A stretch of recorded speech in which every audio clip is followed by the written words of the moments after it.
ಮತ್ತೆ ಉಡುಪಿಯಲ್ಲೂ ಕೂಡ ಧಾರಾಕಾರ ಮಳೆ. ಕಾಮಿನಿ ಹೊಳೆ ಉಕ್ಕಿ ಹರಿತಾ ಇದೆ. ಸ್ವರ್ಣ, ಪಾಪನಾಶಿನಿ, ಶಾಂಭವಿ ನದಿಗಳು ಬಹುತೇಕ ಭರ್ತಿಯಾಗಿವೆ. ಇನ್ನು ನದಿ ತೀರದಲ್ಲಿರುವಂತಹ ಮಂದಿಗೆ ನೆರೆ ಭೀತಿ ಉಂಟಾಗ್ತಾ ಇದೆ. ದೋಣಿಗಳ ಮುಖೇನವಾಗಿ ಜನರನ್ನ ಶಿಫ್ಟ್ ಮಾಡ್ತಾ ಇದೆ ಜಿಲ್ಲಾಡಳಿತ. ನಮ್ಮ ಪ್ರತಿನಿಧಿ ಇದಕ್ಕೆ ಸಂಬಂಧಪಟ್ಟ ಹಾಗೆ ವರದಿ ಕೊಟ್ಟರೆ, ಬನ್ನಿ ನೋಡ್ಕೊಂಬೋಣ.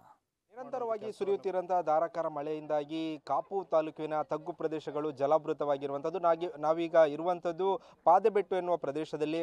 ಪಾದೆಬೆಟ್ಟು ಎನ್ನುವ ಪ್ರದೇಶದ ತಗ್ಗು ಪ್ರದೇಶದಲ್ಲಿರುವಂಥ ಜನರನ್ನು ಒಂದು ಕಡೆಯಿಂದ ಮತ್ತೊಂದು ಕಡೆಗೆ ಶಿಫ್ಟ್ ಮಾಡುವಂಥ ಕೆಲಸವನ್ನು ಕಾಪು ತಹಶೀಲ್ದಾರ್ ಪ್ರತಿಭಾ ಅವರ ನೇತೃತ್ವದಲ್ಲಿ ಈಗಾಗಲೇ ಮಾಡಿರುವಂಥದ್ದು. ಸದ್ಯ ಅಲ್ಲಿ ಅಂದರೆ ಮನೆಯಲ್ಲಿದ್ದವರನ್ನು ಸುರಕ್ಷಿತ ಸ್ಥಳಕ್ಕೆ ಶಿಫ್ಟ್ ಮಾಡುವಂಥ ಕೆಲಸವನ್ನು ನಡೆದಿದೆ. ಈಗ ನಮ್ಮ ಜೊತೆ ಆ ಮನೆಯಲ್ಲಿದ್ದವರು ಇದ್ದಾರೆ, ಅವರನ್ನು ಮಾತನಾಡಿಸ್ತಾ ಹೋಗುವ. ಮೇಡಮ್, ಯಾವಾಗ ಮಳೆ ಸ್ಟಾರ್ಟ್ ಆಗಿದೆ ಮತ್ತು ಯಾವಾಗ ಈ ರೀತಿಯ ಸಮಸ್ಯೆ ಉಂಟಾಗಿರೋದು? ಮಳೆ ಈ ವರ್ಷ ಜೂನಿಂದ ಸ್ಟಾರ್ಟ್ ಆಗಿದೆ ಸರ್. ಪ್ರತಿ ವರ್ಷದ ಜೂನ್, ಜುಲೈ, ಆಗಸ್ಟ್ ನಮ್ಗೆ ಇದೇ ಪ್ರವಾಹ ಕಮ್ಮಿ ಆಗುದೇ ಇಲ್ಲ, ಮನೆ ಒಳಗೆ ಬರ್ತದೆ. ನಿನ್ನೆ ರಾತ್ರಿ 1 ಗಂಟೆ ಸುಮಾರಿಗೆ ಮನೆ ಒಳಗೆ ಬಂದಿದೆ ನೀರು.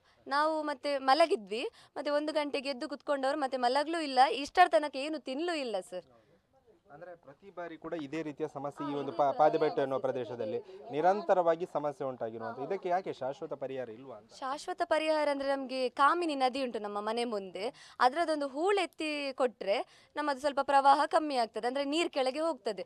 ಆ ಕಾಮಿನಿ ನದಿಯಲ್ಲಿ ಹೂಳು ತುಂಬಿ ನೀರು ಹೋಗುದಿಲ್ಲ ಸರ್, ಅದೇ ನಮ್ಮದು ಪ್ರಾಬ್ಲಮ್.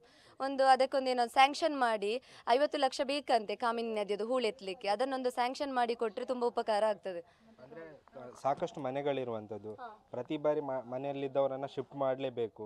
ಚಿಕ್ಕ ಚಿಕ್ಕ ಮಕ್ಕಳಿರುವಂಥದ್ದು, ವಯಸ್ಕರಿರುವಂಥದ್ದು, ನಿಮಗೆ ಸಮಸ್ಯೆ ಆಗೋದಿಲ್ವಾ ಅಂತ? ಸಮಸ್ಯೆ ತುಂಬ ಆಗ್ತದೆ ಸರ್. ಅಂದರೆ ಈಗ ನೋಡಿ ಅವರು ಬೋಟ್ ಇಟ್ಕೊಂಡು ಬಂದರು, ರಾತ್ರಿ ಎಲ್ಲ ಮಳೆ ಬಂದರೆ ವೃದ್ಧರನ್ನೆಲ್ಲ ನಾವು ಹೀಗೆ ಚಾರಲ್ಲಿ ಕುತ್ಕೊಳಿಸಿ ಆ ಕಡೆ ಈ ಕಡೆ ಒಬ್ಬರು ಹಿಡ್ಕೊಂಡು ನಾ ನೀರಲ್ಲಿ ಕರ್ಕೊಂಡು ಹೋಗೋದು ಸರ್.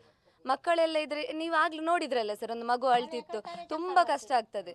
ವೃದ್ಧರೆಲ್ಲ ಬರ್ಲಿಕ್ಕೆ ಕೇಳುದಿಲ್ಲ, ನಾವು ಇಲ್ಲೇ ಕುತ್ಕೊಳ್ತೇವೆ ಅಂತ ಹೇಳ್ತಾರೆ.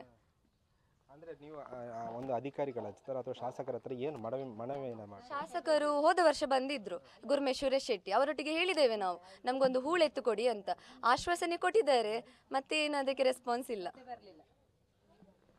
ಇದಿಷ್ಟು ಈ ಒಂದು ಪಾದೆಬೆಟ್ಟಿನ ತಗ್ಗು ಪ್ರದೇಶದಲ್ಲಿರುವಂಥ ಜನರ ಸಮಸ್ಯೆ ಆಗಿರುವಂಥ. ಕ್ಯಾಮರಾಮ್ಯಾನ್ ರಾಮ್ ಜೊತೆ ಪ್ರಜ್ವಲ್ ಅಮೀನ್, TV9 ಉಡುಪಿ.